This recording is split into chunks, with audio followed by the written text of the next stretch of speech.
Olá, sejam todos muito bem-vindos. Eu sou Alisson Lisboa e hoje a gente vai começar o nosso Papo On, um podcast e um videocast repleto de conteúdo, conhecimento e gente muito especial. Eu costumo dizer que eu tenho amigos, né? E tenho ótimos amigos. E vocês vão ver hoje aqui como é que são essas pessoas que eu trouxe aqui para conversar com vocês. A primeira delas é a Adriana Machado. A Adriana é publicitária, é diretora-presidente da Tom Comunicação, uma das maiores agências aqui do país. Tem clientes como o Grupo Algar, MRV, PUC Minas e tantas outras, Uzi Minas também. E ela é do Conselho de Ética da CONAR. Então, uma pessoa super especial, professora também, convidada pela PUC e pelo IEC, já lecionou nas disciplinas de marketing. Adriana tem um grande conhecimento. Do meu lado aqui, Elimar Mello, meu grande amigo. Elimar é um professor com mais de 45 anos de experiência aí na área de prestação de serviço para grandes empresas, já trabalhou muitas marcas como Boa Safra, Minas Máquinas, Anglo América e tantas outras. Ele tem especialização, mestrado, está fazendo doutorado, trabalha como professor da Fundação Dom Cabral, Fundação Getúlio Vargas, PUC Minas, e assim, especialista em negócios. Muito obrigado, Elimar, mais uma vez. Irmão. E não menos importante, meu grande amigo também, Éder Mello. Éder, muito obrigado pela sua presença. Éder é um grande parceiro da Wave Lojas Virtuais, diretor, professor também lá da Faculdade Cotemig, especialista em e-commerce.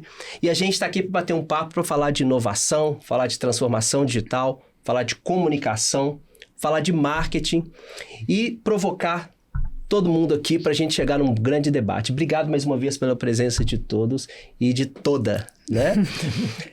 Gente, eu queria começar com uma questão, acho que interessante a gente abordar. Saiu uma pesquisa do Fórum Econômico Mundial tratando da mudança no emprego, em especial da mudança trazida pelas novas tecnologias e pela transformação digital, né? Estima-se que vão perder mais de 30 milhões de empregos no mundo, outros 80 milhões de empregos nascerão por conta das tecnologias, em especial inteligência artificial, e muitas pessoas vão ter que se adaptar ao mercado de trabalho. Eu pergunto, Adriana, começando por você, essa transformação no mundo do trabalho pela tecnologia, você acha que ela é favorável?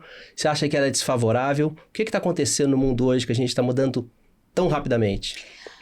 Olha, eu acho que ela é favorável e desfavorável em medidas diferentes e principalmente para grupos de pessoas diferentes. É lógico que quanto mais a economia vai ficando, a economia do abstrato, daquela linguagem que não é a nossa natural e que requer um conhecimento, formação, mais a gente vai criando fosso entre grupos de pessoas, entre as pessoas que têm acesso a uma educação e uma formação mais formal, ainda que não homologada. Não estou falando de um diploma, não estou falando de uma graduação, de uma pós-graduação, de doutorado, estou falando de pessoas que conseguem ser alfabetizadas no mundo digital, pessoas que conseguem navegar e atuar num mundo que é mais simbólico, né? Ele é mais abstrato. A própria linguagem da programação, ela é simbólica, porque ele é 0 e 1, ele requer um tipo de formação que é uma formação que vai além do básico, da articulação, da linguagem no nível mais básico. Então, ela vai ser muito boa para pessoas que estão incluídas, inseridas, alfabetizadas e letradas no mundo digital, mas ela vai ser muito dura para pessoas que estão à margem disso. Então, agora, se a gente, como humanidade, vai seguir fazendo o que a gente fez com todas as outras introduções, que é bate palma para quem ganhou e ignora quem saiu perdendo, aí a gente vai ter um problema muito grande. Não, bacana, Adriana, você está trazendo uma questão muito ligada, agora perguntando para o Elimar aqui, muito ligada às empresas também, que estão tendo que se reconfigurar, trazendo aí não só novos olhares para a transformação, refazendo o seu modelo de negócio, buscando talentos, trazendo talentos para dentro dos negócios, no mundo em transformação, onde que planejamento estratégico que a gente fazia para 10 anos, depois passou para 5, agora passa para, sei lá, por muito menos tempo, né? Como é que essa transformação, Elimar, você que tem muita experiência na área de consultoria para grandes empresas, o que você percebe que está acontecendo com essas empresas, em especial essas que nasceram no século passado, para dar conta dessa mudança aí que a Adriana está trazendo? A mudança, ela é a única constante, né, Alisson? Ela tem essa condição. Mudar, eu tenho receio, você falou do Fórum Econômico Mundial, eu tenho receio de alguns números, sabe? Essas coisas assim, porque eu lembro que a gente ia ter bug do milênio, eu lembro que depois do e-book, nunca mais as pessoas leriam em livros físicos, etc. Então, guardadas as devidas proporções dessas ideias, a transformação ela é constante, o mundo vem mudando. A aceleração e a velocidade, nesse momento, né, a gente não viu no passado. Por causa disso que a Adriana está falando, as tecnologias, a própria tecnologia de comunicação, etc., essa velocidade é que nos assombra. A mudança não deve assombrar, porque a mudança faz parte do mercado. Então, as empresas que não estão preparadas para mudar, elas estão preparadas para morrer. Né? Fazer o mesmo, do mesmo jeito, o tempo todo, não dá mais. Você vai ter o mesmo resultado, ou não, né? Você não terá, porque o mercado mudou. Esse é o problema. Se você tiver durante algum tempo, você vai ter durante algum tempo. Não, a empresa tem 20 anos, é claro, porque demorou 15 para poder mudar, e já tem 5 que você está perdendo no mercado, agora você percebeu que você tem que abrir os olhos e fazer diferente. Então, essa velocidade que é assombrosa e etc., que a gente tem um monte de gente tratando disso, o focar nas mudanças do mercado, eu acho que dá mais tranquilidade para a organização, como a Adriana estava dizendo, falar, isso está mudando, está mudando. Então, é muito darwiniano, né? Eu me adapto ao ambiente, e esse ambiente mudando, eu tenho que me adaptar a ele. Agora, não é todo mundo que muda, né, Elimar? Assim, a gente até teve uma época num cliente que a gente ia prestar um serviço de consultoria, era uma empresa de comércio físico, e a gente falava assim, mas tem que mudar, porque o seu modelo de vender com um carro de som, vender no megafone, a coisa mudou com varejo digital, nosso especialista aqui, mas as empresas falam assim, não, que sempre vendia assim, meu pai vendia assim, meu avô vendia assim. Se continuar vendendo como o avô vendia, vai dar certo ou você tem que efetivamente ir para o mercado digital?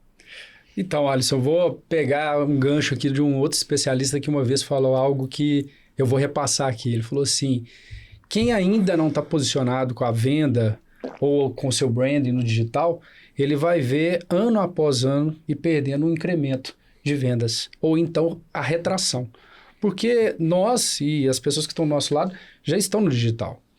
Muitos já estão nascendo diretamente no digital. Então é uma questão natural que isso aconteça, né? Eu também não sou apocalíptico de falar que os shopping centers vão acabar ou que vão acabar as lojas físicas, mas a gente sabe que a gente só vai em determinados locais físicos hoje por entretenimento ou por resolver algo que eu já iniciei, inclusive, a busca no digital, né? Posso? Claro. Banco. Né? O banco começou a mudar, eu trabalhei em banco durante 18 anos, desde o século passado, lá da década de 70, né? E assim, o banco começou a mudar, o que a gente tem hoje, na época era quiosque do banco 24 horas. E hoje, eu acredito que nenhum de nós aqui vá à agência bancária para fazer nenhuma operação, né? Mas a velocidade que o banco mudou foi uma. Hoje as coisas estão mudando muito mais rapidamente. Então, eu acho que se alguém quer um exemplo bom disso que você está falando, que eu acho fantástico, já se adaptou. Já está noutra plataforma, já entendeu como é que é. Perfeito. Já está mudando essas coisas todas. Agora, a gente não tem também um efeito colateral, a Adriana trouxe um pouco disso, né? Esse excesso de tecnologia, Adriana, essa dependência tecnológica nossa, nos obriga a tomar determinadas decisões, excesso de tela, uma dependência muito grande das big techs e tudo mais. Você até trouxe eu fiquei stalkeando você, lógico, né? Você trouxe aí numa entrevista falando que a inteligência artificial é igual ao Ozempic, né? Assim, você vai ficar viciado naquilo porque você vai gerar uma dependência. A gente tem uma dependência hoje física do celular, né? E eu até vi uma vez uma pessoa que estava sendo assaltada em São Paulo, na hora que o rapaz puxou o celular dela, ela foi pra cima dele, o cara armado. Ou seja, é tão parte da gente que é como se tivesse arrancado o seu braço, né? Ele foi pra cima e tomou um tiro e morreu. Ou seja, é uma dependência muito grande. Com esses facilitadores, aí estamos falando de inteligência artificial, mas tudo que envolve, o e-mail tá quase respondendo sozinho pra gente, né? Como é que você acha que a gente vai conseguir equilibrar, Adriana, essa ultra independência que a gente tem com essa coisa do poder criativo, de não vou precisar disso hoje, eu vou ficar um pouco offline. É possível, a gente vai viciar como se fosse um Ozempic? A referência do Ozempic é do Scott Galloway, mas ele referiu ao Ozempic como que a inteligência artificial seria um Ozempic porque ele te permitiria abrir mão da gordura ou do excesso de tarefas que podem ser substituídas pela inteligência artificial. No mundo ideal, a gente ia deixar as pessoas criando e as máquinas limpando latrinas. Por enquanto, a gente ainda não viu isso, né, Alisson? Essa promessa desse mundo lindo da tecnologia ainda não concretizou. E eu acho que especialmente quem trabalha, quem está muito próximo da tecnologia, precisa ter, como dizem os americanos, um grão de sal na sua relação com a tecnologia, porque ela não é neutra, ela não é inerte. Quando ela entra na sociedade, ela causa efeitos. Eu sou da época em que vi a introdução da telefonia celular e naquele momento a gente achava que o telefone celular ia permitir que a gente morasse na praia e que aí a gente, se precisasse fazer alguma coisa do trabalho, que a gente ia conseguir ter mais tempo lazer, para aprender que a gente não ia conseguir nem ir ao banheiro sem levar o trabalho junto com a gente. Né? Então, eu acho que todo mundo que trabalha, emprega e adota a tecnologia e trabalha com tecnologia e acredita no poder de transformação da tecnologia também para o bem, precisa ser um pouquinho cético e entender alguns mecanismos que estão por trás da tecnologia, e não é da tecnologia em si, é dos interesses que se acomodam em volta da tecnologia. Então, assim, eu acho que já está claro para todo mundo que as redes sociais, as plataformas digitais, que fizeram um truque com a gente de chamar-se plataformas e não meios, e que fugiram de toda a regulamentação no mundo todo, de agir como meio, como publisher, de responsabilizar por aquela informação que estava circulando na plataforma. Porque até o algoritmo aparecer, você podia dizer que você era só a praça pública. Mas uma vez que você começa a criar algoritmos que priorizam conteúdos em detrimento de outros, escondem alguns, dão mais relevância, visibilidade e entrega para outros, ele acaba sendo um publisher. E aí ele começa a interferir, ele edita a realidade das pessoas. Isso, até então, a gente tinha um jeito de lidar com isso, que era uma regulamentação que, mais ou menos em todos os países, funcionava do mesmo jeito. Não é assim mais, porque eles se esconderam atrás do argumento de que eu não sou um editor, eu sou só uma plataforma, as pessoas aqui falam, para a gente entender que isso tem consequências objetivas. Tem consequências, a gente está vendo aumento de sofrimento e suicídio com meninas de 13 anos em estudos científicos na Inglaterra.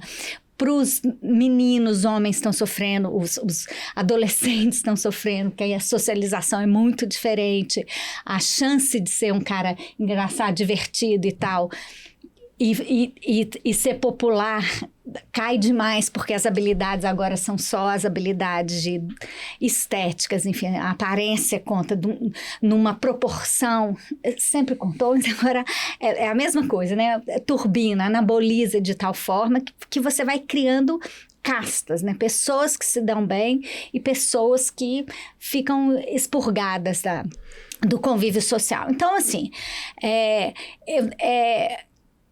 eu não sei se é aonde está o vício. Eu acho que a gente é muito habituado a essas desigualdades, entendeu? Eu acho que a gente precisa voltar um pouquinho atrás só para compreender a humanidade das pessoas. As empresas capitalistas, elas têm que... O papel delas não é isso. O papel delas é botar o melhor produto, competir, gerar emprego, recolher imposto. É a sociedade que tem que fazer esse papel. Somos nós, como cidadãos, que precisamos olhar e entender o que a gente acha aceitável do que a gente não acha aceitável. E quem vai ter que fazer esse trabalho somos nós. Não vai ter ninguém para nos acudir. Legal essa sua observação, Adriana, e aí eu fico me perguntando o seguinte, eu queria perguntar para o Éder, assim, da mesma maneira que a tecnologia está tomando lugar, né, está fazendo com que a gente fique cada vez mais dependente da tecnologia, há uma contracorrente, eu não sei se a palavra é essa, mas depois a gente conserta. Mas há uma ideia de que as marcas precisam ser cada vez mais humanas, né? Olha que paradoxo, né? Você põe em tecnologia, chatbot, tudo automático. Ah, não, mas tem que humanizar, agora é H2H, né? É B2B+, e tal. Aí eu fico me perguntando, pô, mas não é máquina que está conversando com você, não é robô que está conversando com você, com uma voz humanizada, mas é um robô. E aí ficam falando com a gente que as marcas têm que ser cada vez mais humanas, que tem que ser o tete a tete. É um paradoxo isso, Éder? O que você acha? Com certeza é, e esse foi a grande discussão do Web Summit há 1 ano e meio, primeira edição que aconteceu lá no Rio, né? E o que eu penso sobre isso é que, como tudo, existe um processo de amadurecimento, né? E eu vejo que a inteligência artificial, a gente vem passando por isso. Para começar, que tudo hoje você fala que é inteligência artificial. Na verdade, tem muita coisa que é só um bot, é só um mecanismo ligado a outro. Então, tudo é um processo das pessoas aprenderem a usar, aprenderem a entender se é para elas ou não, e também a gente criar replicadores para as comunidades e para os nossos colaboradores, né? O que tem que ser feito com inteligência artificial para sobrar a criatividade. Então, achei fantástico o que você falou, a gente tem lido muito sobre isso, é um dilema, mas eu acho que quem está nos ouvindo aqui pode começar a pensar sobre isso. O que eu devo entender sobre inteligência artificial para mim e para os demais ao meu lado? Para que a gente consiga, de fato, não é uma ilusão apenas, a gente tem que tentar chegar nisso, né? Pegar trabalhos que são repetitivos e pedir que as máquinas possam fazer para nos sobrar tempo para o nosso lifestyle, por que não? Para a criatividade e para as coisas que precisam. Um detalhe interessante, o que mais é pedido para mim lá no mercado é bots com inteligência artificial para suprir o atendimento. E aí começa um primeiro dilema, né? Talvez o grande ativo de muitas das empresas é o atendimento. É o atendimento. E aí você quer automatizar? Então, acho que atenção nesse ponto. Eu acho que até é possível, mas aí a gente pode entrar numa outra seara, que é alimentar uma base de conhecimento, um tom de linguagem, para depois chegar nessa etapa. Acho que a gente está um pouquinho longe ainda de conseguir, por exemplo, isso, que pode quebrar todo esse encantamento de humano com inteligência artificial. Bacana. Queria a sua opinião, professor. Você tem um canal também no YouTube chamado Grande Gestão Veredas.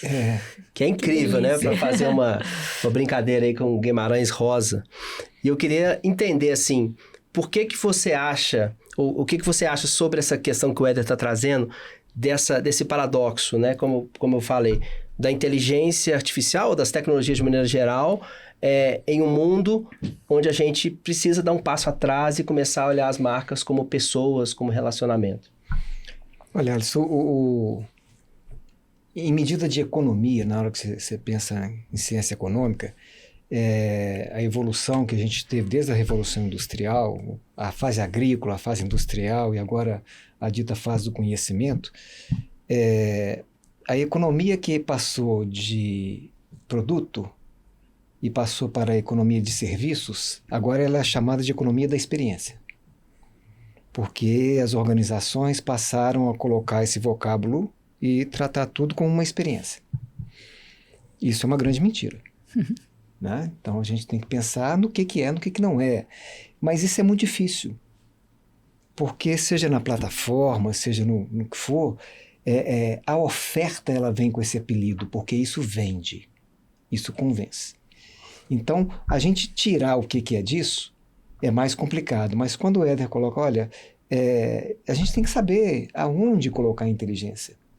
A inteligência para conversar com as pessoas, tem pessoas que gostam de pessoas.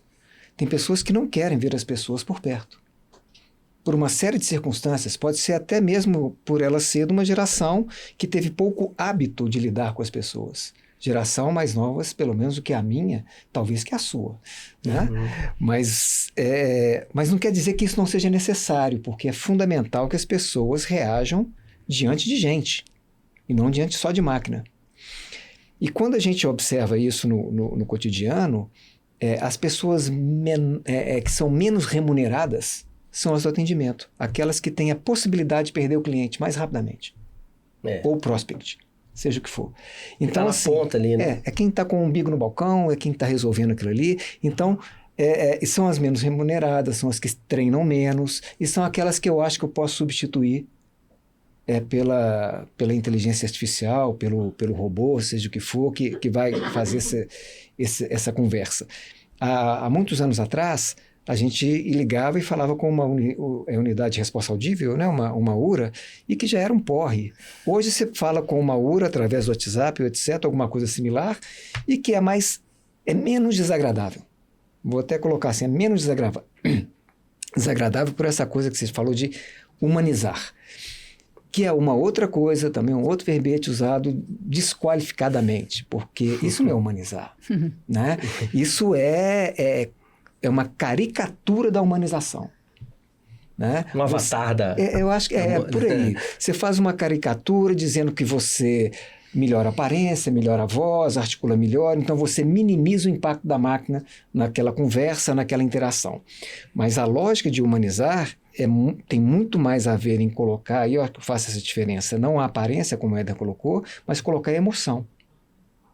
A humanização, ela passa pela emoção, ela passa pelo que se sente. Aí é muito diferente, né?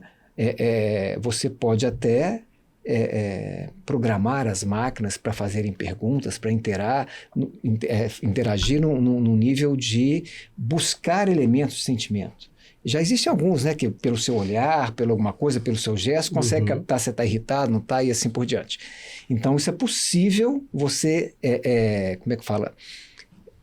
Predizer a situação do sujeito, mas se relacionar com ele, aí já é outra história.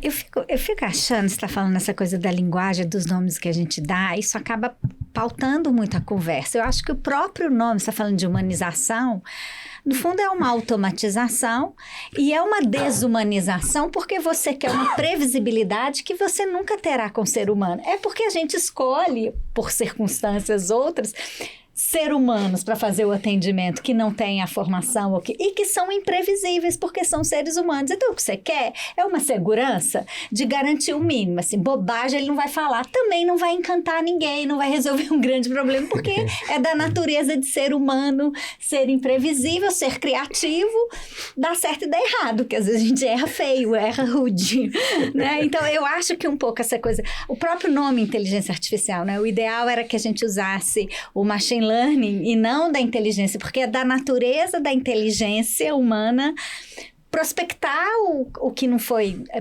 pensar o que nunca foi pensado, juntar coisas que estão completamente diferentes e distantes entre si. A inteligência artificial não faz isso, né? Ela aprende, precisa dela ver isso sendo conectado uma vez para ela reproduzir. Aí ela reproduz lindamente, em escala, rapidamente, e você garante um piso. Mas não garante o teto, né? Porque Exato. O teto, esse voar é da natureza humana, é da imaginação humana. E o próprio atendimento, eu acho que o que as pessoas ficam com medo é assim, eu não quero que faça besteira. Então, para garantir que não vai ter nenhum absurdo, então você trava o piso. Mas ao fazer isso também você está tirando a chance de ser uma coisa surpreendente, encantadora, incrível. Né? Excelente. Posso trazer um exemplo prático, pegando o gancho do que vocês estão falando aí, que eu estou participando? Durante a pandemia, a minha empresa viu seus colaboradores, acho que vocês também, irem todos para casa, cada um para um lado do país, inclusive, né? E ao correrem, fecharem as portas dos carros e das casas, levaram consigo os seus telefones e seus computadores. A gente levou uns 3 meses para conseguir mandar um telefone da empresa para o colaborador, seguindo a LGPD na prática, né? Então, a gente fez isso, né? Mas um outro problema muito grande aconteceu. Enquanto dentro do escritório aqui na Savassi, você escutava e trocava, e existia uma comunicação com o cliente e com os fornecedores com o mesmo tom ali, com uma unidade. Os primeiros meses de pandemia, a gente não tinha noção do que as pessoas estavam conversando com os clientes e com os fornecedores, e qual time e com qual tom. Com essa dor na mesa, a primeira coisa que a gente fez foi assim, não, vamos tentar trazer algum tipo de solução aonde todo mundo tivesse acesso a algumas respostas, mas não para responder automaticamente. Para eu, como atendente comercial, ter ali na minha tela um briefing de um problema já passado, isso chama o quê? base de conhecimento. Então, eu acho que um grande ponto, é a segunda vez que eu estou falando sobre isso, da nossa etapa de amadurecimento sobre essa tal de IA, é você, como empresa, criar uma base. Se você não começou a fazer isso hoje, deveria começar já, uma base de conhecimento sobre os seus casos, os seus clientes. Porque quando você liga depois uma inteligência artificial, que ela se conecta com toda a internet, você pode sim trazer algo poderoso, que é um conjunto de experiências externas com as suas experiências, para entregar para um colaborador ou para você, líder, usar o tom que você quiser. Fazendo merchandising. É muito assim, poético talvez o que eu estou dizendo, mas eu já estou vivendo isso. Então, a velocidade é algo que nos preocupa muito, né? Porque as pessoas estão impacientes, estão sedentas. E aí, a oferta da inteligência artificial seduz a gente por questão de velocidade. Então, assim, se você entende que você começa a dar um passo para base de conhecimento, com a conexão lá de fora, de forma rápida, mas ainda priorizando se é voz, se é texto, se é uma ligação ou é um meeting ou uma reunião presencial, isso pode fazer muito sentido nessa etapa que a gente está vivendo agora. Lá na frente, né, vamos viver para ver o que vai ser. Né? Com certeza. É muito legal a colocação, tentar fazer uma amarração aqui com o que foi dito. Adriana, você trabalha você é do conselho da CONAR, né? Eu assisti uma palestra sua incrível na Fundação Dom Cabral uma vez, você estava lá trazendo cases absurdos de coisas que vão para o mercado, ou seja, tem uma equipe desenvolvendo uma peça publicitária, passa por um monte de gente, passa pelo dono da empresa, de repente isso vai para a rua, para o supermercado, umas coisas absurdas. Eu não vou falar aqui para a gente não... Depois vão processar a gente, né? Mas tem coisas impressionantes, né? E aí a conclusão que você tinha chegado naquela conversa lá na fundação de que precisava de times diversos, né? E eu fico sempre pensando nisso. Eu conversei com o Berthier, diretor do Google aqui em Belo Horizonte, fiz uma entrevista com ele falando sobre o algoritmo e o viés racista do algoritmo, né? Como é que a inteligência artificial é racista, assim, quando você pede, eu quero uma foto de uma pessoa bonita, feliz, você coloca uma pessoa branca. Por quê? Né? Qual que é o sentido disso, né?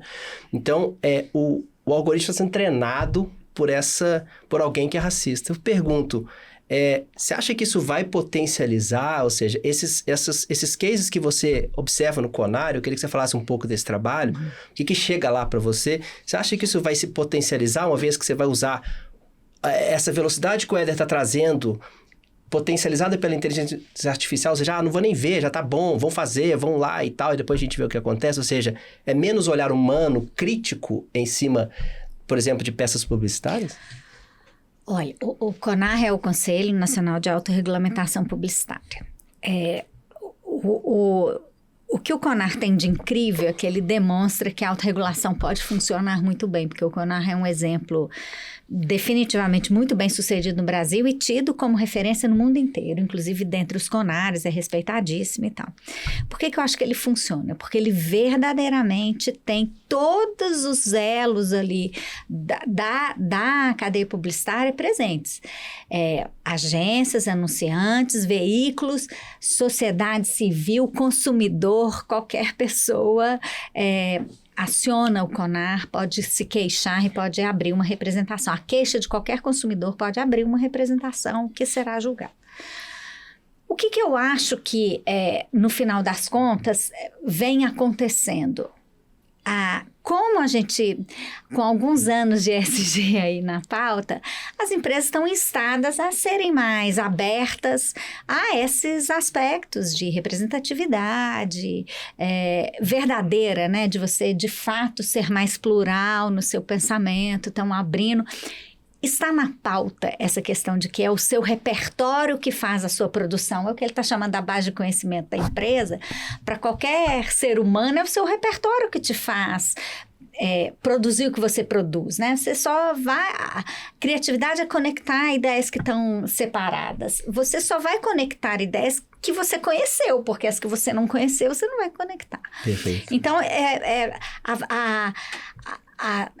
a diversidade e o exercício de tentar ser diverso provocou nas empresas a experiência de você causar o estranhamento na hora da produção e da aprovação dos trabalhos. eu me lembro exatamente de que caso você está dizendo. Vou usar um sem contar o nome do santo. Era uma agência que estava fazendo uma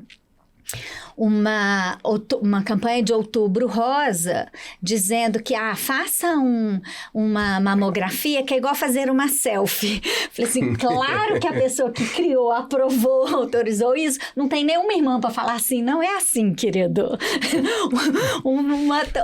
A mamografia é uma experiência horrorosa para as mulheres. A gente brinca que se fosse homem a fazer, não era aquilo, porque é uma experiência humilhante fazer uma mamografia. É horrível, é um lugar frio, é um negócio dolorido, desconfortável, é um desastre. Ouvir alguém dizer assim, não, é igual fazer uma selfie. Não é assim. Então, quem fez isso? Não precisa... A criação era de homens, a aprovação era de... Ninguém tem nenhuma... Não tem nem intimidade de já ter feito uma conversa dessa com a mãe ou com uma tia. Porque qualquer pessoa que já teve contato com alguém que tem idade de fazer mamografia uma vez por ano, sabe perfeitamente que não é isso. Então, esse é um exemplo apenas para dizer que na hora que você tem... participando de decisões para a marca, para a empresa, para o produto, para pessoas com diferentes repertórios, você melhora a qualidade da decisão, porque uma pessoa não precisa de estar no jornal para você bater o olho e falar assim, você tá doido? Essa pessoa aqui tá maluca. No brainstorm isso já cai. Já cai. Né? Então, é por isso que é importante ter pessoas negras, ter pessoas gordas, ter pessoas velhas, pessoas novas, porque... eles aportam no processo criativo ou qualquer outro, não precisa ser da criação publicitária, pode ser da gestão, vivências, experiências distintas. Eu, por exemplo, vejo muitas pessoas falarem, se queixarem do trabalho remoto, como se fosse uma coisa assim, as pessoas estão com preguiça e desconsiderando o que significa você ter pessoas que têm 2 horas de deslocamento para trabalhar, que tem filho em casa e não tem com quem deixar, entendeu? Então, assim, essa discussão não pode ser só assim, vocês estão aí querendo jogar joguinho, ficar vendo YouTube na hora do trabalho. Não é só isso, né? Eu não estou desconsiderando que exista gente que abusa. Estou dizendo isso. Eu estou dizendo que é só na medida em que você ouve pessoas com estilo de vida diferente, que tem uma existência diferente da sua, que você se dá conta que nem todo mundo vai com o seu carro particular e para o carro num estacionamento. Ou de helicóptero, né? Entendeu? Isso. A vida tem limitações objetivas na vida de pessoas e que às vezes elas só querem ter essas 4 horas que elas gastam no trânsito para a vida delas. Então, eu acho que isso é que a diversidade faz. Então, só voltando para o CONAR, eu acho que só a experiência do CONAR mostra que quando você, de fato, abre o espaço de fala e de decisão para pessoas que veem o problema para pontos de vistas distintos, você consegue ter uma regulamentação melhor, porque ela é de melhor qualidade, porque ela é mais genuína, ela é verdadeira. As pessoas entendem que a pessoa está reclamando por uma razão, né? Quando você desqualifica a queixa, é difícil você mudar, porque você desqualificou a queixa. Você fala, esse povo fica de mimimi, e não se obriga a ouvir se tem, de fato, uma queixa pertinente ali, uma questão que precisa ser endereçada, né? Sem dúvida. Elimar, vale isso também que a Adelina está trazendo no mundo dos negócios, essa diversidade para fazer a mudança? Porque a gente vê muita empresa familiar, empresa muito vertical, que você vê uma dificuldade muito grande de entender essa mudança no mundo, porque não quer botar gente diferente lá para poder pensar diferente. Tem que pensar como dono, né? Tem isso ainda? Tem. Não quer dizer que isso é ruim. Esse que é um viés, porque às vezes aquela organização, o meio que ela atua, não está preparado para o que vem. E às vezes as organizações muito arrojadas acabam pagando o pato de serem pioneiras, sabe? O pioneirismo, o que é chamado de pioneiro é aquele também que é o bode expiatório, né? Então, algumas organizações, elas pagaram um preço um pouco mais alto pelo pioneirismo usando o próprio ESG, né? Da perspectiva do social, e dentro do social, a carência do olhar para a diversidade do mercado, e você perceber qual que é o seu destinatário. Dependendo do seu destinatário, isso é fundamental. Dependendo do seu destinatário, não é.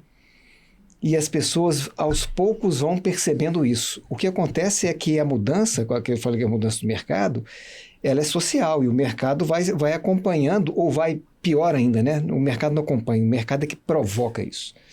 Então, uma vez provocado, em um determinado tempo, ou momento do tempo, essas pessoas vão ter que despertar para isso. Não quer dizer que despertar cedo é melhor do que despertar depois. É disso que eu quero realçar. Porque, às vezes, nem a empresa, nem o setor que ela atua está preparado para algumas mudanças. Mas é o que a gente chama em gestão de gestão ambidestra. É você estar rodando o pratinho de hoje e rodando o pratinho de amanhã. Para isso, inclusive, que servem nas empresas, não necessariamente empresas de capital aberto, etc. Toda e qualquer empresa tem um conselho consultivo, que possa entender de gestão e de governança. E a governança trabalhar isso para que um dia isso esteja maduro o suficiente para afetar a gestão e na gestão criar ramificações sólidas. Porque isso, aquela coisa vem de baixo para cima, de cima para baixo, o melhor é que vem dos dois lados, né? Tanto de um lado quanto do outro. Mas o mercado, em determinado ponto, seja sua mercadoria qual for, vai exigir no momento histórico que você esteja apto a conviver num ambiente novo. Que é esse ambiente que a Adriana está descrevendo. Agora, se você for apressado, se o ambiente não estiver preparado, você morre também. O ambiente está falando de cultura também, né? Sim, mudança de cultura, né? Também. Bacana. Éder, e no mundo do varejo digital, né? Quando a gente está falando em varejo digital, a gente está falando aí de um volume muito grande de informações, volume muito grande de pessoas que estão consumindo mídia, fazendo todo esse trabalho. É um ecossistema muito completo, né? Muito cheio de nuances e muita chance de dar errado, né? Porque tem muitos agentes trabalhando ali. Além de que fraudes, etc. Eu queria saber o que você acha e como a inteligência artificial tem impactado nesse mercado, uma vez que ele roda muito... o mercado agora dos grandes players, né? Tem várias fusões acontecendo. Ela está trazendo benefícios ou ela está potencializando, por exemplo, produção de sites clone, de meios de pagamento que você está achando que está pagando para uma pessoa, mas você está mandando pix para o bandido. Está potencializando esses dois lados ou você acha que a inteligência artificial ainda está melhorando esse processo que é tão complexo, né? Como você bem sabe. Como toda inovação, ela vai ter essas duas vertentes, né? Para o bem e para o mal. Não tenho dúvidas, estou até bastante ansioso para ver o que vai acontecer na eleição americana e logo na sequência na nossa também, para este olhar que com certeza vai mudar um pouco a percepção com essas ferramentas, tá? Mas o que eu queria trazer para vocês aqui sobre a sua pergunta é o seguinte: eu acredito muito que no poder disso transformador, tá? Que vai acontecer, que tem acontecido. E queria trazer um gancho também da discussão sobre diversidade que estava sendo falada aqui. Toda vez que alguém quer fazer uma transformação digital, uma transformação tecnológica dentro da sua empresa, eu, antes de vender uma solução ou de indicar alguma coisa, eu tento olhar para o corpo dessa empresa e a cultura dela. Isso eu tento minimamente fazer. De verdade, porque eu entendo que eu vou ser muito mais assertivo no que eu vou falar para essa empresa. E você acredita que muitas das vezes a minha recomendação era buscar alguém mais jovem para fazer parte daquela composição e daquela entrega, daquele primeiro job? E aí, por quê? Justamente porque talvez a minha geração, a nossa aqui, não é tão rápida e tão aberta à adoção de tecnologia quanto a geração mais nova, tá? Então, eu estou só dando um exemplo também, quando a gente está falando de transformação digital, inteligência artificial e diversidade, a gente olhar e falar assim, o que eu preciso fazer e trazer como estratégia para que isso dê certo, para que a semente comece a ser plantada para o bem. Né? E aí a escolha desse talento jovem, também não precisa ser jovem, desse perfil, talvez um perfil analítico, né? Ou um pouco comunicativo. Então, assim, a gente tem que começar a pensar em trazer pessoas que vão corroborar para que isso venha a um resultado positivo lá na frente. Então, eu gosto muito de pensar nessa estratégia antes. E aí, um último ponto. Eu sempre falei também que o líder, o gestor, ele precisa de acreditar para que a coisa funcione. O Elimar também falou da pressão de cima para baixo, de baixo para cima. Eu também já vi isso acontecer. Muitas vezes vem de baixo e o líder tem que dropar ali e fazer, né? Mas hoje em dia eu acho que quando você tem diversidade, como você mesmo falou, é mais fácil que a liderança compreenda mais rápido. E a gente está nesse momento que os líderes precisam acreditar que algo está acontecendo para que ele tome decisões como essas que a gente está falando aqui um pouco mais rapidamente e para trazer coisas positivas. Esse é o ideal. Uhum. Algo que está acontecendo, quando a gente fala de algo que está acontecendo, a gente está falando de conhecimento, né? Um conhecimento que está o tempo inteiro a gente buscando.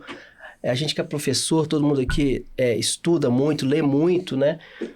Nunca foi tão urgente, né, Adriana, a gente buscar conhecimento e principalmente as lideranças também, não para falar entre pares, mas para entender o mundo que está em transformação. O Elimar fala que não é uma grande novidade a transformação do mundo, né, Elimar? Mas ela está frenética, né? É uma mudança exponencial. Como que a gente consegue, aí para todo mundo, como é que a gente consegue colocar essa pauta do conhecimento, da educação, do estudo, do aprendizado, para uma geração que está cada vez mais não tão adepta à leitura, ao aprendizado, que é já as coisas prontas, o ChatGPT, né? Mais uma vez, né? Fala para mim como é que é o Guimarães Rosa aqui, faz o resumo, não vai ler o livro, né? Então, como é que a gente vai... Conhecimento é a matéria-prima desse século, né? E a gente está vendo cada vez menos as pessoas consumindo conhecimento de qualidade, né? De qualidade. Como é que fica essa questão, Adriana? Olha, eu não tenho nenhuma resposta, mas eu tenho várias perguntas. Por exemplo, uma TikToker americana fez Machado de Assis ser best-seller de primeiro Memórias Póstumas de Brás Cubas e depois de Dom Casmurro, por conta do TikTok. As pessoas estão lendo. Então, assim, eu não tenho respostas, mas eu fico com... As minhas dúvidas são assim, ó. Que dia que a gente vai endereçar a questão da educação? Lá no começo, para separar essa história de aprender a sofrer. Porque a gente tem uma escola que vem da era industrial, que separa as pessoas num jeito taylorista de produzir, que a gente não faz mais nada nesse sistema taylorista, e a gente educa igual caixinha e tempos e movimentos. Enfim, a gente precisa rever a nossa forma de compartilhar e aprender e recuperar esse olhar curioso que as crianças têm sobre o mundo. As crianças são muito curiosas, elas gostam, elas são capazes de gostar de qualquer coisa. E elas aprendem que estudar é uma coisa chata muito rapidamente, porque assim, brincar do lado de fora, dentro de sala de aula, tem que ser sério. As pessoas estão fazendo a vida aí como TikToker, mas a gente sempre viu pessoas tendo uma existência interessante no mundo, fazendo coisas diferentes, jogando bola, cantando, dançando. E a gente foi botando as coisas em caixinhas e tá convencido de que esse é um jeito correto. Eu falo não, ela joga futebol porque é talentosa, porque é talentoso, né? Não cabe a qualquer um ser... Sendo que a gente sabe que qualquer um que treinar muito o suficiente vai aprender a fazer qualquer coisa, a não ser que seja muito ruim mesmo. Aí vai ter. Mas as pessoas são capazes de aprender. Então, a impressão que eu tenho é assim, também eu vejo pessoas que falam assim, mas ninguém lê mais. Aí se você perguntar a pessoa que está dizendo, ela também não lê ela própria. Então, assim, as pessoas em volta dela não lê assim como ela não lê.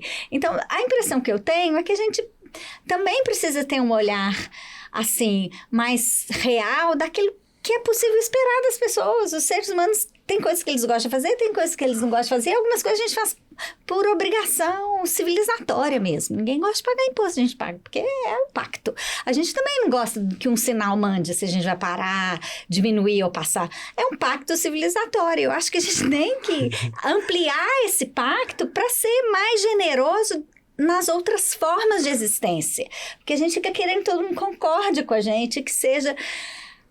Tem gente que não vai gostar de ler, mas você vai ter um ouvido super treinado para história oral, que vai saber música e que ouve a música, entendeu? Então, eu acho que a gente está na era do conhecimento, então eu acho que a gente precisa também entender a natureza do que faz a era do conhecimento. Acho que a gente tem que ter uma educação para ouvir, para a atenção. A gente está muito distraído, tudo toma nossa atenção. A gente não desliga o telefone. Então, né, assim, a gente vai almoçar sem celular, a gente vai dormir sem celular. Eu acho que tem outras habilidades e hábitos que a gente tem que recuperar e alguns que a gente tem que aprender a superar, eu acho. Bacana. Posso só pegar um gancho e eu esqueci de contar essa história, que essa história está acontecendo e ela é interessante. E aí, para contar essa história, eu vou só dizer que eu me seguro muito para falar de determinados temas que eu tenho vontade de falar, como todos nós, porque eu sei que ali tem algo enviesado. Então, hoje eu me considero que eu não sou de um lado nem de outro para nenhuma história, até porque eu comecei a duvidar de tudo que eu dou no Google ou que eu ligo na TV ou em qualquer canal, acredita? Então, eu estou bastante cético. Baseado nisso, eu acredito que o que a gente está vivendo do tal do fake news é tão contraproducente para o nosso tempo e para as nossas coisas, que lá no futuro a gente vai olhar para trás e falar, nossa, a gente precisou viver aquela fase para ser melhor. Por que eu estou contando isso? Pela primeira vez em 18 anos, o Google, poderoso Google, perdeu o seu mercado no navegador de buscas de 98% de tudo que era buscado era no Google. Agora, em 6 meses, depois de inteligência artificial, está 92%. E aí, a primeira notícia é assim, é porque o Bing da Microsoft está roubando a cena. E tá mesmo, tá muito bom. Mas ele não roubaria 6%, e aí que tá. Se a gente for olhar mais a fundo, a gente está vendo um movimento de muitas pessoas, e aí me coloco no pote, quando eu quero falar sobre alguma coisa ou entender alguma coisa, eu vou no ChatGPT e pesquiso lá dentro, para evitar a fake news. E aí a gente está vendo um movimento de alguns adolescentes, alguns jovens, pesquisando em rede social. Então hoje, e a gente vai ver isso nos próximos meses, o Google lançando coisas e buscando retomadas, porque ele está perdendo o incremento na ferramenta dele, e ele também vai ter que mudar essa ferramenta. Estou pegando só um gancho e trazendo um pouco mais para um movimento atual que eu estou vivenciando e que eu estou vendo o comportamento das pessoas também, que eu acredito que vai cada vez mais não tolerar e querer sair um pouco e trazer para a verdade, né? Então, queria trazer isso. E você, Elimar, você concorda com o que a Adriana está trazendo em relação ao conhecimento? Ou você é uma pessoa que acha que o conhecimento não está mais nos livros? Tá aí, ó, no chat. O conhecimento está na aprendizagem das pessoas. E são essas pessoas que escrevem livros, ou dão palestras, ou dão treinamentos. O que acontece, que a Adriana estava contando, é o seguinte, as pessoas não estão aprendendo. E às vezes, quando você fala que a máquina está aprendendo, ela aprende dado histórico, ela aprende informações importantes, e você ter dado, informação, para transformar isso em conhecimento, é um passo largo. Né? Informação não é conhecimento. Saber juntar o tré com o lé para fazer tré-lé-lé, você tem que ter o conhecimento para fazer isso, juntar a informação A com a informação B para transformar em alguma coisa, em alguma ação, e a partir dessa ação fazer alguma transformação se necessário for. Ou até não transformar nada, se necessário for. Não tem que mexer em nada, porque aqui não se mexe. Aquilo que você está dizendo, tem que ter cético com algumas coisas. Mas quando a gente fala de conhecimento, a gente tende como a Adriana estava colocando, eu acho interessante, porque a escola é quem mais critica a escola. Né? Então a gente coloca essa carga na escola, porque o nosso modelo educacional é um modelo escolar. Né? Eu dirigi escola há mais de 20 anos. Né? Colégio, faculdade, etc. A gente sabe que a escola é a maior crítica da escola pelo modelo que tem, pelo como que funciona. Você vai nos congressos de educação, etc. A gente ouve isso, fala disso. Mas tem coisas que estão tão arraigadas e tão difíceis de arrancar essas amarras, que a gente continua reproduzindo a mesma coisa. Então, assim, se você for procurar as informações que são críticas aos modelos, a gente vai achar um monte de coisa. O difícil é a gente achar informações ou pegar isso em termos de conhecimento e transformar isso numa proposta nova. Nova que seja viável. Porque Aceita, existem né? propostas... Não, mais que aceita, que seja viável, eu falo até viável financeiramente, né? Porque o que traz o modelo taylorista, fordista? Produção em série. Isso é barato. É a mesma lógica da inteligência artificial. Eu ponho para a máquina resolver, isso é mais barato. Estou sendo claro? Tá, Então, claro. quando você olha assim para a perspectiva econômica do negócio e financeira, eu tenho que ter um modelo novo, sim, mas ele tem que ser viável. E viável, vamos pensar numa escola pública para os governos, para dar conta, para modificar o modelo educacional que as pessoas possam aprender, né? E talvez, quem sabe, né? O modelo seja um modelo que parte dessa aprendizagem seja através de não professores, que o professor seja o mestre Google, o mestre ChatGPT, o mestre qualquer outro, que vão trazer informações. Agora, transformar esse conhecimento, ele vai precisar de um pouquinho mais de profundidade, né? Minha avó chamava de profundidade do pires, é um problema, meu filho. Então, a gente tem que aprofundar mais. Profundidade do pires é muito bom. Tem até um joguinho muito legal, não sei se vocês conhecem, que chama Prison or a School. São 10 telas, assim, que aparece uma imagem, você tem que dizer se é uma escola ou se é uma prisão. E quase ninguém consegue chegar no final. Porque você olha assim, cheio de grade, você fala assim, é prisão. Não, escola na Pensilvânia, será escola? É interessante, uma crítica, né? Muito bacana sobre essa... pertinente, né? É pertinente, porque a gente está falando de uma educação aprisionada. Você tem disciplinas, né? Você tem grade de aula, é tudo uma grande prisão. A metáfora é toda. A metáfora é toda. Gente, nós estamos chegando no final do nosso podcast. Eu queria que vocês, finalizando essa conversa aqui com vocês, agradecer mais uma vez a presença incrível, que eu acho que foi um papo muito legal. Eu queria que você colocasse pra gente aqui, Adriana, a gente falou de muitas coisas, né, com sempre num viés aqui, numa espinha dorsal aqui da inteligência artificial, falamos de educação, falamos de conhecimento, falamos aí dessa humanização, né? O que você pensa, Adriana, em relação a comunicação que você está tão inserida, né? Na sua agência, tão inserida na comunicação para esse mundo onde que a superficialidade, eu não posso ser generalista, tá? Mas assim, existem muitas coisas que atingem muitas pessoas por ser exatamente superficial. Como é que a gente consegue construir uma sociedade ou conversar sobre marcas numa sociedade que para alguns casos, é cada vez mais superficial? O que você pensa? Olha, é um desafio grande. Não acredito que tenha uma solução que atenda a todos os setores, os segmentos e os perfis de pessoas, e nem a todo tipo de prestação de serviço. Em alguma medida, eu acho que isso sempre aconteceu, desde que existe a comunicação de massa, né? Uhum. Agora, eu acho que a gente não pode esquecer de que comunicar não é dizer. Comunicar é tornar comum, né? É só na hora que você...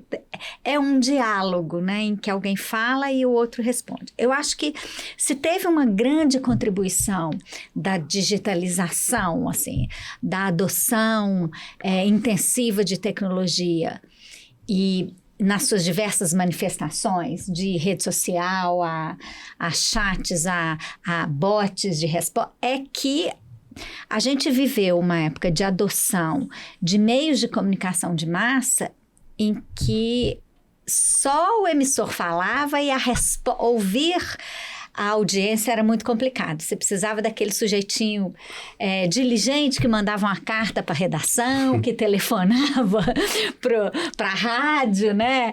Era um trabalho de poucas pessoas se disporem a fazer esse trabalho de devolver ou aceitar, responder uma pesquisa de mercado. Eu acho que uma das principais contribuições da digitalização é permitir, de fato, um diálogo, ou é permitir a manifestação do seu interlocutor. O que eu acho que a gente vai precisar cada vez mais é da disciplina de fato ouvir. Porque é uma escuta qualificada, porque também se você entrar em desespero com o primeiro hate que tacarem na sua marca, inviabilizou, né? As pessoas vão ter que ir tratar no psiquiatra, porque de fato é muito sofrido. Você imagina para o empreendedor que criou a marca com todo amor, carinho, um trabalho de geração e qualquer Zé dentro d'água acaba com você, né? Então eu acho que é a escuta qualificada, você entender, mas escutar de fato, você entender ali em que medida aquilo que a pessoa está dizendo, independente da orientação política, o gênero, a classe social, independentemente de quem essa pessoa é, se o que ela está dizendo pode não só fazer algum sentido, mas apontar alguma oportunidade de você mudar e melhorar aquilo que você está fazendo, qualquer que seja aquilo que você esteja fazendo. Então, eu acho que o grande desafio da comunicação, especialmente a comunicação mercadológica, é você entrar de fato, conseguir estabelecer uma resiliência emocional para de fato entrar em diálogos. Porque isso vai significar você se abrir para críticas, em algumas vezes vão ser duras, outras são impertinentes. E saber o que é uma coisa e o que é outra é um desafio muito grande, porque o desafio da sabedoria é muito difícil ser sábio. O mundo não ajuda. Ser inteligente já não é fácil, ser sábio, então, é um desafio de cada um de nós, né? Eu acho que cada um de nós quer aí na vida melhorar a qualidade da sua existência no mundo, né? E eu acho que isso não é simples, mas eu acho que este é o caminho, você apurar o seu ouvido, estabelecer a sua resiliência e entender que não vai dar para agradar todo mundo, mas que é possível você achar aí seu espaço, seu nicho, descobrir quem são as pessoas mais abertas para sua oferta e caminhar nele, né? Acho que muita gente vem fazendo isso, acho que ainda vai dar para fazer durante algum tempo. Sem dúvida. Isso vale para as empresas também, Leon? O que você acha? É um nó, viu, Alisson? Eu acho que é um nó. É um nó. É um nó. É um nó que é complicado para... A lógica da comunicação, como o Adriano está colocando, que é tornar comum e se fazer entender, e que tem que ter o esforço de você querer entender, porque quando a gente vira e fala o seguinte, não, toda empresa tem problema de comunicação, todo lugar tem problema de comunicação, depende do entendimento do que vem a ser essa comunicação e depende também de uma coisa que você olha internamente nas organizações, as pessoas sabem muito de algumas coisas, de outras elas não querem saber. Então, há um problema de disposição para entender. Vontade de querer Exato. Ouvir, né? Que a Adriana falou tão bem. E se eu escuto, eu tenho, né? Ou tenho que ouvir, eu tenho que ter disposição até para entender. E essa disposição para entender, o Éder estava colocando há pouco tempo aí, que seja por geração, seja o que for, né? Você tem que ter um repertório para poder entender. Tem coisa que você não tem repertório para entender. Não adianta você falar, porque não tem repertório. Não tem momento. Não resolve. E isso não é ruim para quem escuta. Isso é pior para quem é o emissor, porque ele tem que se virar para fazer o outro entender. Porque a responsabilidade, eu não tenho responsabilidade, porque eu dei minha... Não, você tem responsabilidade sim, porque a sua responsabilidade é se fazer entender. Sem dúvida. E o que isso tem a ver com o mercado, então, quando você pergunta das empresas? Porque, às vezes, a oferta que as empresas levam para o mercado, ela não se faz entender. E ela acha, não, minha oferta é isso aqui mesmo. E é desse jeito que tem que ser, porque é assim que eu faço, é assim que meu avô fazia, como você falou, não. Então, você tem que se fazer entender. E essa transformação, principalmente quando você dá o salto... que o Éder estava dizendo, para o digital, tem muita gente que acha que a transformação digital é só você colocar as coisas na internet, mas quando você faz esse salto e pega aqueles conceitos que a gente já conversou sobre Customer Centricity, né? Sobre coisas dessa natureza, Customer Experience, essas coisas chiques, né? Então, quando você pega esses conceitos todos e leva para o mercado... E isso, a empresa apresenta isso no mercado, você fica doloroso. Porque você tem que se fazer entender. Porque a empresa também tem que querer mostrar da maneira que a pessoa quer receber, né? Exato. Éder, finalizando, você concorda com a Adriana e com o Éder no que se refere a essa necessidade de se mostrar e ser entendido? Eu não só concordo... como eu acho que os empresários, as empresas, as pessoas precisam criar estratégias para chegar ao resultado. É o que ele estava falando aqui agora também. Não adianta, se eu não sou sábio, eu não tenho inteligência emocional para escutar alguns haters, então eu me afasto. Não, o artista sempre foi aonde o público está. Então, se as empresas querem, elas têm que ir atrás dos seus consumidores aonde eles estiverem e usando, por que não, de técnicas que vão atraí-las. E aí eu vou dar um exemplo que eu fiz um experimento. Quando veio aquele relatório, não sei se vocês chegaram a ver, sobre o uso de telas, quão prejudicial tem sido, não só para as crianças, como para a gente também. Não vou me estender sobre isso, mas eu acho que isso é a grande pauta nos próximos meses pelo mundo, né? Acho que a França começou a fazer esse movimento, logo vai chegar forte aqui. O quão prejudicial o tempo de tela é para a gente. E aí, se você pegar seu Reels lá do Instagram e olhar quanto tempo de segundos as pessoas em média assistem, bate com o relatório, onde diz que hoje o ser humano tem uma atenção menor que de um peixe, que é só de 6 segundos. Os meus Reels, pode ser conteúdo que for, profundo ou raso, a média é 6 segundos. 6 segundos. Aí sabe o que eu fiz? Eu fui contar essa notícia e aí comecei dizendo, olha, eu tenho certeza que você não vai até o final desse vídeo para ver o que eu tô falando. Eu provoquei. E aí o vídeo foi para 28 segundos. Então, a tese foi... Então, assim, eu estou fazendo só uma brincadeira, um experimento, mas para dizer que eu penso que se você está no jogo, você tem que jogar. E jogar para o bem, usando as ferramentas que tem, e saber que vai errar e vai acertar. Mas você tem que jogar, você não pode se esconder. Espero que você assista esse podcast até o final e não apenas 6 segundos. E a gente vai ter muito que conversar com muitos especialistas. Time incrível que está aqui hoje e outros que virão. Obrigado, Éder Melo. Obrigado, Adriana Machado. Obrigado, Éder Melo, Elimar Melo. Tá vendo? Nós somos quase parentes. Quase parentes. Obrigado você que esteve com a gente nesse podcast e até a próxima. Grande abraço.